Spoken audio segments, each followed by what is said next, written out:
فرش التراب يضمني وهو غطاء.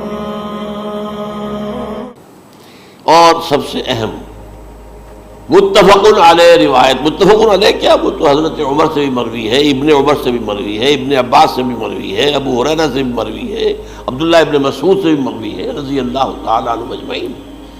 اور یہ وہ حدیث ہے جسے کہا گیا حدیث جبرائیل، جسے ام السنہ بھی کہا گیا. اس میں جو آخری سوال کیا حضرت جبرائیل نے حضور سے، چوتھا، پہلا یہ تھا کہ اسلام کیا ہے مجھے بتائیے، ایمان کیا ہے، اس کی حقیقت کیا ہے یہ مجھے بتائیے، تیسرا احسان کیا ہے یہ بتائیے، چوتھا یہ کہ قیامت کے بارے میں بتائیے کب ہوگی. حضور نے فرمایا کہ اس کے بارے میں جس سے سوال کیا جا رہا ہے وہ اس سے زیادہ نہیں جانتا جو کہ سوال کر رہا ہے. اب اس کے کئی مفہوم ہو سکتے ہیں کہ بہرحال یا تو حضرت، چونکہ بعد میں معلوم ہوا کہ حضور نے پہچانا نہیں کہ یہ جبرائیل ہے، بلکہ جب سوال جواب ہو کر وہ چلا گیا شخص تو اچانک حضور کے ساتھ ذرا ردو ہوئی لیا، ذرا بلانا اس کو دوبارہ لانا. اب جو دیکھا کہ وجود ہی نہیں اس کا، آسمان نے اس کو اچک لیا، زمین نے نگل لیا، کیا ہوا ہے؟ پھر آپ نے یہ جبرائیل تھے جو تمہیں تمہارا دین سکھانے آئے تھے جبکہ تم سوال نہیں کر رہے ہو. یہ بڑے بیسک کوسچن تھے، اس لیے کہ دنیا کے ہمارا نظام اسلام پر ہے، ایمان پر نہیں ہے. اچھا، یہ جو متفق علیہ حدیث ہے جو حضرت جبرائیل کی ہے، اس میں پھر انہوں نے کہا کہ اچھا اگر آپ مجھے یہ کب ہوگی قیامت نہیں بتا سکتے تو اس کی کچھ علامتیں بتائیے. یہ بڑی عظیم تھا، کیونکہ یہ تو تمام احادیث کے اندر میں نے عرض کیا نا کہ سب سے زیادہ صحابہ سے منقول ہے. اور آپ نے فرمایا کہ جب لونڈی اپنی مالکہ کو جنے گی اور تم دیکھو گے کہ ننگے بدن، ننگے پیر، بھوکے ننگے بھیڑوں اور بکریوں کو چلانے والے اونچی سے اونچی عمارتیں بنانے میں ایک دوسرے کا مقابلہ کریں. اذا تلد الامۃ ربتہا، کیا بات ہے؟ یہ خاص الفاظ کیوں کہے گئے؟ اولاد والدین کے سامنے دب کر رہتی تھی، کبھی سینہ تان کر بات نہیں کرتے تھے. ٹھیک ہے، کوئی بات آپ مان نہیں سکتے، ابا جان یہ بات تو میں نہیں کر سکتا.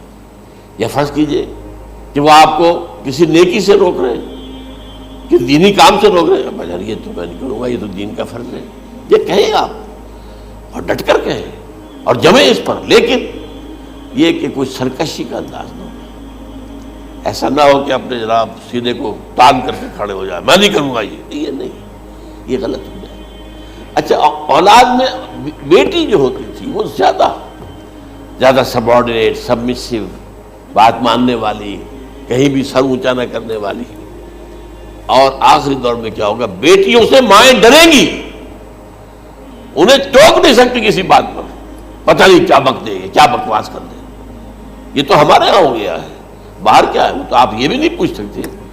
آپ کی 13 برس کی لڑکی آئی ہے رات کو 1 بجے، نہیں پوچھ سکتے کہاں رہی ہو، یہ رات کہاں گزاری، پوچھ ہی نہیں سکتے. یہ پوچھنا بھی جرم ہے. اپنے چھوٹے بچے کو آپ نے ایک تھپڑ مار دیا، تہذیب ہے، سکھانا ہے، غلط کام کیا ہے، اس کی سرزنش ہو رہی ہے، فوراً وہ اگر ایک فون کر دے گا پولیس آئے گی، بچے کو لے جائے گی، اسے لا کر کہیں اور جو ہے ڈپازٹ کرے گی اور آپ پر مقدمہ چلے گا، آپ کو اس کی سزا بھگتنی ہے. ظاہر بات ہے کہ پھر وہاں سرکشی کا کیا عالم ہوگا. پھر اولاد کہاں سر جھکائے گی، کس درجے میں جھکائے گی؟ اس کی تربیت عثمانی ہوئی نہیں. تو ان تلد الامۃ ربتہا، گویا کہ ماں، بیٹی کے نزدیک ماں جو ہے وہ ایسی ہو جائے گی جیسے لونڈی. گویا کہ لونڈی نے ایک اپنی مالکہ کو جنم دیا ہے، بیٹی مالکہ بن جائے گی اور ماں جو ہے لونڈی بن جائے گی. اور دولت کی ریل پیل کا ابھرتا دکان، یہ جو بھوکے ننگے اور مفلس، کیا حال تھا 100 برس پہلے، انہیں کھانے کو کچھ نہیں ملتا تھا. یہ مشرقی ساحل پر تھے، یہ سوائے یہ کہ مچھلیاں پکڑ لی، اللہ خیر اللہ وہ کھا لی، یا کہیں ان کو بیچ دیا، کوئی بنڈی لگ گئی، بنڈی لگ جاتی تھی وہاں. اور کیا تھا؟ اور مغربی ساحل پہ کیا ہوتا تھا؟ ساری ان کی معیشت حج کے گرد گھومتی تھی. حاجی آئے ہیں، خریداریاں کر رہے ہیں، اور آپ کو معلوم ہے پوری دنیا سے مال پہلے بھی پہنچتا تھا وہاں. آپ کو جو ہے ہر ملک کے ہر کونے کا پھل وہاں مل جائے گا آج بھی. اور وہاں پر یہ ہے کہ سب سے بڑی بدوؤں کے لیے سب سے بڑی بات کیا تھی؟ قربانی کا گوشت. اسے وہ سکھاتے تھے، سخت چمڑے کر کے کھاتے تھے. یہ ان کا حل تھا. آج جا کر دیکھیے نئے شہر بن رہے ہیں، امریکنز کو کانٹریکٹ دیے جا رہے ہیں، بالکل ماڈرن شہر بنا دو. ایک ایبسلیوٹلی ماڈرن شہر جو ہے وہ جو مشرقی ساحل کے اوپر جو پہلے سے آرام کو سٹی ہے، امریکن سٹی ہو، اس کے اندر کوئی سعودی بھی داخل نہیں ہو سکتا سوائے جس کے پاس اس سٹی کی طرف سے لائسنس نہ ہو.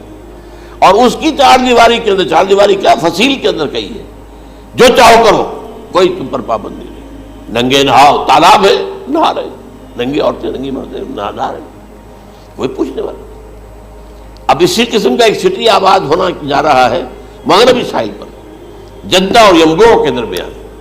اور اس میں اصل میں جتنی بھی دولت ہے جو پیٹرول کی ہے وہ وہیں پر رکھ لی جاتی ہے امریکہ کے اندر، تاکہ امریکہ جو ہے ایسے ایسے پروجیکٹ بنا کر جب تمہیں دے گا تو اس میں سے پیسے لے گا، وہ نہیں ملتی ان کو واپس. بہرحال یہ تو میں نے ایک جگہ آپ سے ذکر بھی کیا تھا، دی کنفیشنز آف این اکنامک ہٹ مین. وہ کنفیشنز کی بات جو ہے اگر آپ میں سے کسی کو دلچسپی ہو تو اسے پڑھیں کہ کس طریقے سے 1973 کے آئل امبارگو کے بعد جو شاہ فیصل شہید کے زمانے میں ہوا تھا، پھر جس طریقے سے امریکہ نے ان تمام ممالک کو جکڑ لیا ہے، اس کا پورا جو پروسیس کیا تھا وہ سامنے آتا ہے. بہرحال اس کے بعد آتا ہے علامات کبریٰ کا ذکر، بڑی علامتیں جو کہ بالکل خرق عادت کے انداز میں ہوں گی، جن کا معاملہ جو ہے وہ آپ کے ناپ تول میں نہیں آ سکتا. آپ کی کیمسٹری فزکس ان کا جو ہے وہ نہیں کر سکتی ادراک ہوگا یہ قیامت کی. ان میں نمبر ایک کیا ہے؟ ایک بہت بڑا دھواں آئے گا، پوری دنیا کو لپیٹے گا. نمبر دو، دجال کا ظہور ہوگا جو اپنی خدائی کا دعویٰ لے کر آئے گا اور بنوائے گا. اس کے ہاتھ میں ہو جائیں گے، قبضے میں ہو جائیں گے سارے ذرائع پیداوار کے. اس کی طرف بھی پہلا قدم اٹھ چکا ہو، ٹرپس کے نام سے معاہدہ ہو چکا ہے. کوئی ملک اپنا بیج پیدا نہیں کر سکتا. یہ بیج ہم نے ڈیولپ کیے ہیں. ان کے ڈیولپمنٹ سے پہلے تم ایک ایکڑ سے کتنی گندم لیتے تھے، آج کتنی لے رہے ہو؟ کس بنا پر؟ جینیٹکس کا جو کام ہم نے کیا ہے اس کی بنا پر ہو رہا. ہاں تو ہمارا حق ہے، اس کی رائلٹی ہمارے پاس آنی چاہیے. لہذا صرف ان اداروں سے، ملٹی نیشنل سے خریدا جائے گا بیج، اور بیج بھی وہ دیں گے وہ کہ جس سے جو فصل اگے گی وہ بیج نہیں لا سکتے، وہ بیج کا کام نہیں کر سکتے. جیسے آپ کو معلوم ہے کہ آپ کے ہاں جو گوشت کھایا جاتا ہے مرغے کا، تو مرغا وہ جو ہے اس میں مرغا ہو یا مرغی ہو اس کے اندر کوئی وہ کیفیت ہی نہیں ہے. ان کے انڈے جو ہے ان سے آپ بچے حاصل نہیں کر سکتے. ہے تو انڈا، دیکھنے کو تو انڈا ہے، لیکن وہ بنڈا جو ہے اس سے بچہ تو نہیں حاصل کر سکتے. ایسے ہی وہ گندم کا بیج دیں گے، نظر آئے گی گندم، لیکن اس کے اندر وہ صلاحیت نہیں ہے کہ اس سے جو فصل اگے گی اس کا نتیجہ جو ہے وہ بھی آپ لے سکتے. یہ ہونا ہے، اللہ جانے، قدم اٹھ رہے ہیں ادھر. پھر یہ ہے کہ دابۃ الارض، زمین سے ایک حیوان نمودار ہوگا، زمین شق ہوگی. ابھی میں کہہ رہا ہوں خرق عادت ہے، یہ چیزیں وہ نہیں ہیں جو ہماری کسی حساب کتاب میں جو باتیں پہلے آئی ہیں وہ تو حساب کتاب میں آ رہی ہیں، ساری سمجھ میں آ رہی ہیں، ساری چیزیں مشاہدہ ان کا ہو رہا ہے.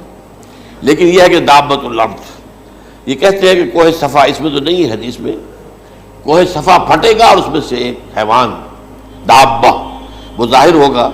تو اسی لیے فرمایا ہے وَإِذَا وَقَعَ الْقَوْلُ عَلَيْهِمْ أَخْرَجْنَا لَهُمْ دَابَّةً مِّنَ الْأَرْضِ تُكَلِّمُهُمْ.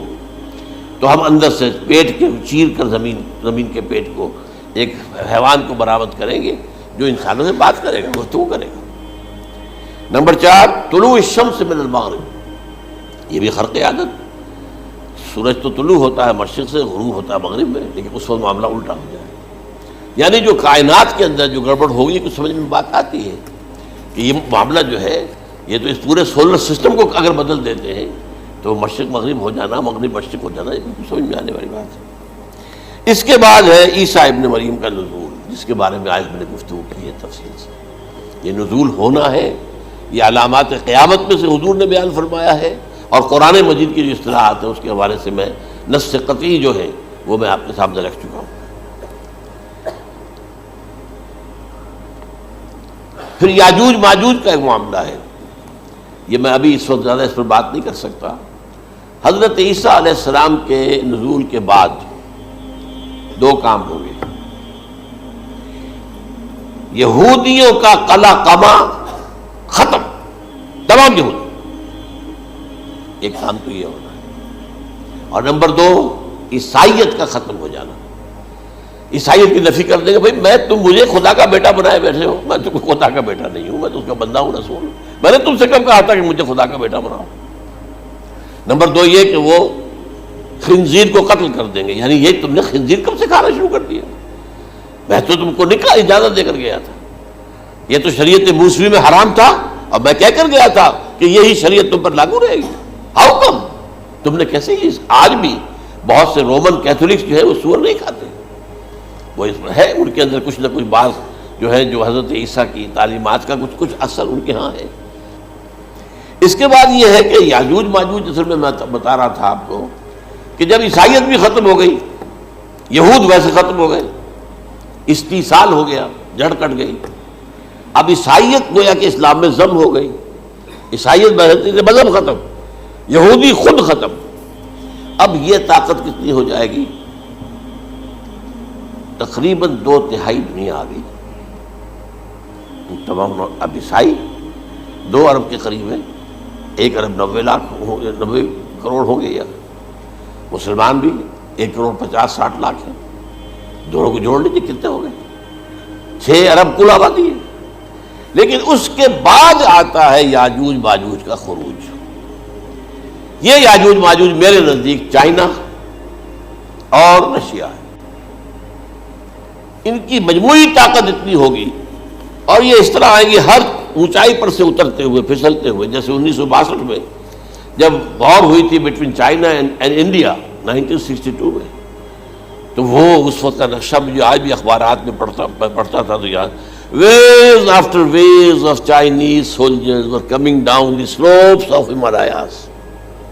یہ تو وہ ہے نا جن کی تعداد کا کوئی حساب نہیں ہے، اور رشیا اور یہ مل کر جو ہے، میرا اندازہ یہ ہے کہ جب پہلے ملحمۃ العظمیٰ ہوگی وہ عیسائیوں اور مسلمانوں کے درمیان، اس وقت یہ دونوں پاورز نیوٹرل رہے گی، لیکن غالباً یہ بات طے کر لیں گی کہ ویپنز آف ورلڈ جو ہے ماس ڈسٹرکشن، یہ استعمال مت کرنا، اگر یہ ویپنز آف ماس ڈسٹرکشن استعمال کرو گے تو ہم میدان میں آ جائیں گے۔